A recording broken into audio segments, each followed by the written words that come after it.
On today's show, how to prepare for the morning of your exam. Part 3 of this week's series, Preparing for a Life Insurance Exam with Paramedical Examiner Kevin Jensen. Hi everyone, I'm Steve Savant, syndicated financial columnist and contributing author to Backroom Technician in Innsbruck. Let's get down to business. Welcome to the show, Kevin. Thanks again. Well, we're day 3 with Kevin Jensen, who's walking us through paramed now. And remember, we said we kind of think morning's really the best. That's why we're going to devote a show. Hey, it's rise and shine. I love the idea, we have to fast anyways from 12 to 14 hours. I might as well be sleeping during that time. Exactly. Why would I want to go ahead and, waste a whole day like, hey, I'm fasting for 12 hours. Can you imagine fasting 12 hours the whole day just to get examined at the end of the day? Yeah, I can't go 4 hours. Yeah. I'm just thinking the deprivation alone. So let's talk about it. We're getting ready in the morning. We wake up, and of course, again, I explained this yesterday. I had unbelievable creatine levels, and I knew I didn't have any renal issues. So what was my problem? And I found out I was dehydrated. My levels were 1.7, which were very dangerous. But my actual level, the moment I took the exam again, I took 4 days. I just started drinking like a fish by the recommendation of the paramed, and my numbers went right down to 1.1, right within normal ranges. So when they talking about being dehydrated or that we need to drink water, and by the way, I loved your line the other day. People say, well, I want to be able to give my urine sample, so I better be drinking like a fish. Well, yes, but what are they drinking? That could cause problems. So when we're talking about the first thing out, it talks about really and I did this too when I got up early. I just went there and started drinking water before my paramedical examiner came at 6 o'clock in the morning. So that's my first thing. But now, no breakfast. I mean, I can kind of get the no caffeine, but no breakfast, no food. What will that cause? Why does that cause a problem just before the exam? Well, prior to the exam, we want to make sure that if you can avoid any kind of stimulant into the body prior to that exam. That's what that water's doing, is flushing out those impurities into the system. It's going to make it so you're going to get that best result from there. But that food can actually elevate different readings in the body, and depending on what you eat, can do that. For exams that are done later in the afternoon, that breakfast has a big play. Eating that low carb, that higher oat, that higher fiber will help with that. It actually adds to the better processes in the body. I've noticed, and this is just me talking out loud, I'm an early riser, and I've had my paramedical people come right away, and the first thing as they walk in the doors, I ask them, give me my urine vial, because I want to go right to the bathroom, and I'm sure I'm not the only one. Is your first donation of the day and urine sample is about as pure as the driven snows as it's going to get? I mean, is it better you're coming from the top of your bladder, or it doesn't really matter? You know what? Here's a little secret too. On that urine sample, we would kind of advise to have the second of the day as opposed to the first one of the day, because that first one is actually cleaning out the body. That's what you're getting later in that morning. If you can actually dump that and then reload for another exam, for another sample, would be actually the best process. So really, you're saying, hey, if I have to go to the bathroom, go ahead and go, and then drink your water so that when you're during your exam, you can go again, and that second one is the one you like. Again, the best results, what we're looking for. Well, I'm into the best results because I want to pay the least. This is the name of the game. The name of the game of an exam is we're trying to pay the least amount for our life insurance coverage. We are micromanaging the human health categories now. I mean, think about this. Just when I came into this business, you're either a smoker or you're a non-smoker. Today, these exam results will park you on a price tag that could really be big for you. Super preferred, preferred plus, preferred non-smoke, standard plus, standard before you even get into table ratings. Exactly. So, I mean, that's a huge issue. I have noticed that when I go to the doctor and he wants to take my blood pressure, it actually goes up because I'm anticipating him doing my exam. When the paramed comes, I'm wondering, do a lot of people, are they smart enough to know, maybe I better not just do my blood pressure right away. I need to, kind of relax. And how have you seen that in exams? We've actually done exams where we've gone into the client's home. They may be a little bit excited about that process, maybe more about the needle than anything else. So that blood pressure can be a little high. We have no problem just restating. They are a little bit more comfortable in their home when doing that, but again, anytime they're coming to have that process done, you can elevate it yourself a little bit. Okay, so when you recommend, can the client, if he feels like he's already a little stressed about it, a little uptight about the exam, he's probably not been a good boy on the diet, maybe not a good person exercising, so it's probably okay, right? Hey, can I just maybe wait till the end of the questions or when I'm talking, will that help? You know, it can be, if the person understands what they're there for, if they can identify to themselves what their body's going through, maybe an illness. We've had that done many times where the client's just sick that morning, and we know it's going to cause some effects to the draw, so we'll want to reschedule that. But if the client feels that way, we have no problem doing that. Well, when we come back from the break, we're going to talk about the dreaded part of the exam. Oh, the needle is bigger. Every time I take the exam, the needle gets bigger, right? When we come back from the break, we're going to talk about drawing blood and some of the pathology behind it for some of our clients.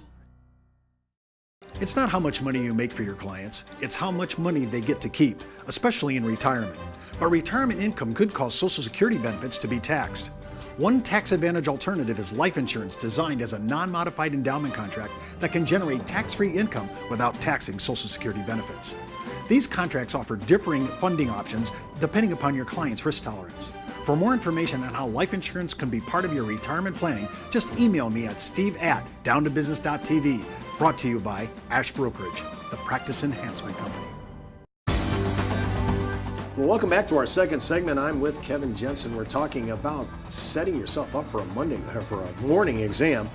And we've kind of dodged this bullet for the last, 5, 6 segments because we want to talk about the needle. Now, first of all, I love this when they go hunting for your vein, right? I mean, they're tapping, they're prodding, they're pushing, they're trying to see if something will surface on the epidermal part of your skin. Exactly. How many clients are adverse to needles? I can't believe that there's just a few people. No, there's quite a few. They anticipate that process. They get excited about it because they know what's going to happen there. So that they do take some time to calm them down and just communicate a little bit with them on what we're going to do. Does make that process easier. When I'm thinking of having a good vein to get this needle in, I have been in exams with my clients where it took a while just to find the vein. We're not even talking about, we haven't even penetrated yet. We haven't even put the needle in because we can't find a place to put it in. So I've noticed that some people have really hard vein surface, I guess they call it. Vein surface where they cannot find a really clean way to do this. And this comes back to the water. A client that drinks a lot of water prior to that exam is going to make this area soft. It's going to make it easier to feel. It's going to make it easier to touch to identify that vein. When you do that, we only have 2 places where we're going to pull that blood, one out of one arm and one out of the other arm. That's the only time we're going to attempt that blood draw.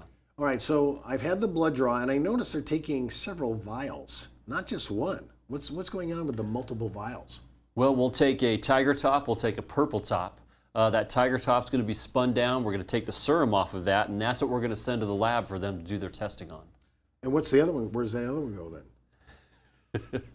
The other purple top is going to be sent just with the result. They're going to do different testing on that blood. Okay, so now I've got the testing, and we're going to talk about this Friday. We're going to walk you through everything they test for. It's going to be a huge. We've taken our vials, we've done our urine because I think peeing in a bottle is pretty easy. We've done our EKG. All we have to do is sit back and relax, let that happen. They've asked us all the questions. I always talk about this. The height and weight charts of so many carriers are all over the board. Exactly. I've noticed stand up straight, stretch yourself straight as you can. This could mean hundreds of dollars in premium, as I've said, the difference here. So we really want to take a really good test. And I would recommend also on the weight chart, I come in with a tank top on, gym shorts. I'm wearing nothing more than I have to be modest, to hit that scale and to try to get my best numbers. Have you seen, when they're walking around, the paramedics that I've seen, they say their scales look no better than mine in my bathroom. They don't look like they're real deep in technology. No, they have to have a dial. We have to read it. There's no electronics behind that to try to push that. There's also some factors of where to do that weight. We want to make sure we're on a hard surface. We don't want to be on a carpet. On a carpet scenario, that can actually add 10 pounds to the person. The actual putting the scale, if I hear you correctly, on the carpet, you stand on the carpet, that'll actually compress and add more weight to it. It can actually add more weight. You want to make sure that scale is on a hard surface. Well, that's a new one for Steve Savant after 30 years. I did not know that. All right, so we've done everything we've talked about, preparing for the exam. We're doing all that. We're trying to get ready for the needle, right, and all those things. Now, when they go through the questionnaires, and they're going through all these questions, we have to be honest. We have to tell the client, yes, this is what I've had this, and this. I think you told me in the first segment, you're probably not going to go back past 10 years. So whatever surgeries, whatever things that you've had in the past 10 years, we don't really worry about that. Now, for people who have had ongoing issues, diabetes, cancer, things of this nature, how far back do you think they'll ask for these APSs? Is it still about 10 years? You know, it is anywhere from that 5 to 10 years. We have had all medical records, depending probably on the size of the policy for the client. The risk that they have for the carrier, obviously, they might go and get all the records from that client. Now, when I think about all the records, people have multiple physicians. Maybe they moved and they had to start all over. It's quite extensive. And a missing APS could really be the difference between a quality rating and all of a sudden paying way more than I need. Exactly. So really, it really is to our benefit. And I've noticed that my cardiologist, especially, he writes everything I say down. So I'm not telling him everything from now on, because he writes all my cool ideas and everything down.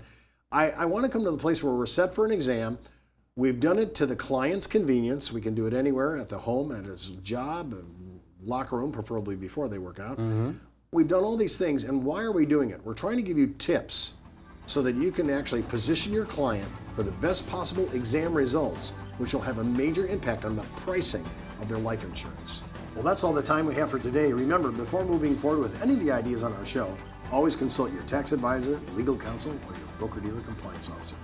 Missed an episode? Go out to our video archives. And remember, you could be wiser as an educated advisor. I'm Steve Savant. We'll see you tomorrow.